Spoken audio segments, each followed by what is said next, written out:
안녕하세요. 한국에 대해 알아가며 한국어를 배우는 팟캐스트에 오신 것을 환영합니다. 안녕하세요.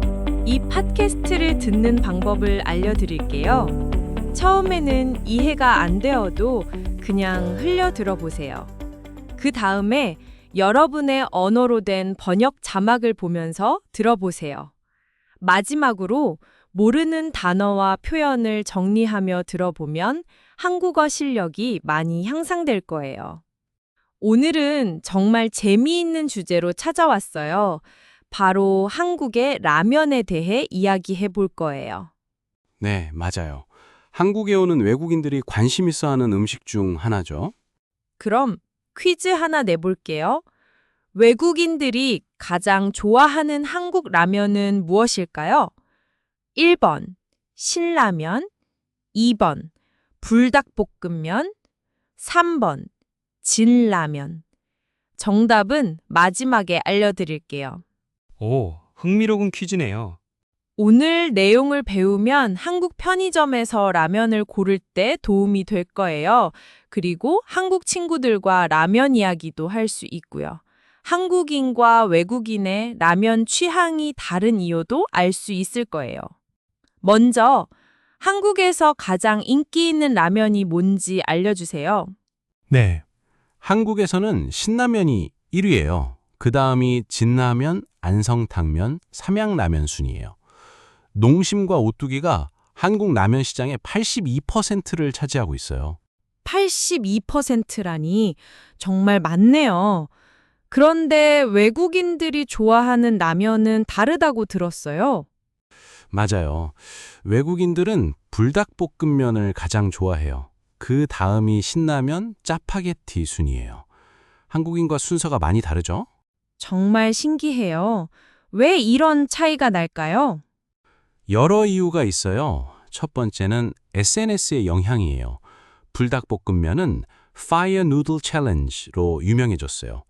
챌린지는 도전이라는 뜻이에요. 많은 외국인들이 매운 라면을 먹는 영상을 SNS에 올렸어요. 아, 그래서 불닭볶음면이 유명해진 거군요. 네, 맞아요. 두 번째 이유는 매운맛에 대한 인식 차이예요. 한국인에게는 매운맛이 일상적이에요. 하지만 외국인에게는 매운맛이 특별하고 도전적인 경험이에요. 한국인은 매운 라면을 자주 먹지만 외국인은 특별한 때만 먹는다는 뜻이네요. 세 번째는 익숙함의 차이예요. 한국인은 어릴 때부터 다양한 라면을 먹어봤어요. 그래서 전통적인 맛을 좋아해요. 하지만 외국인은 드라마나 케이팝을 통해 알게 된 유명한 라면을 선택해요. 미디어의 영향이 크다는 거네요. 그럼 불닭볶음면 중에서도 어떤 맛이 인기가 많아요? 한국인들은 오리지널 불닭볶음면을 가장 좋아해요. 그 다음이 치즈, 까르보 순이에요.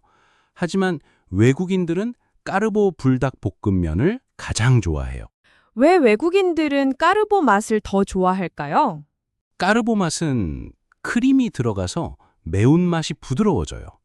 매운맛에 익숙하지 않은 외국인들이 먹기 쉬워요. 그래서 도전적이지만 먹을 수 있는 매운맛이라고 평가받아요. 정말 재미있는 차이네요. 연령대별로도 선호도가 다른가요? 네, 맞아요. 신라면은 남녀노소 모두가 좋아해요. 진라면은 10대부터 50대까지 고르게 인기가 있어요. 안성탕면은 60대 이상 중장년층이 특히 좋아해요. 불닭볶음면은 2030 세대가 가장 좋아해요. 나이에 따라 취향이 다르다는 게 정말 흥미로워요. 오늘 배운 내용을 정리해 볼게요. 한국에서는 신라면이 가장 인기 있고 외국인들은 불닭볶음면을 가장 좋아한다고 했어요. 이런 차이는 SNS, 매운맛에 대한 인식, 익숙함의 차이 때문이라고 했죠. 네, 맞아요. 그리고 연령대에 따라서도 선호도가 다르다고 했어요. 그럼 처음에 낸 퀴즈 정답을 발표할게요. 외국인들이 가장 좋아하는 한국 라면은 정답은 2번 불닭볶음면이었어요. 많은 분들이 맞추셨을 것 같아요. 오늘 배운 어려운 단어 2개를 설명해 드릴게요. 첫 번째는 점유율이에요. 영어로는 market share예요. 전체 시장에서 차지하는 비율을 뜻해요. 예를 들어 농심이 라면 시장 점유율 1위예요 라고 사용해요. 두 번째는 선호도예요. 영어로는 preference예요. 좋아하는 정도를 뜻해요. 젊은 사람들의 매운 라면 선호도가 높아요 라고 사용할 수 있어요. 여러분은 어떤 라면을 가장 좋아하시나요? 그리고 여러분 나라에서 인기 있는 라면도 궁금해요. 댓글에 의견을 남겨주세요. 네, 정말 궁금하네요.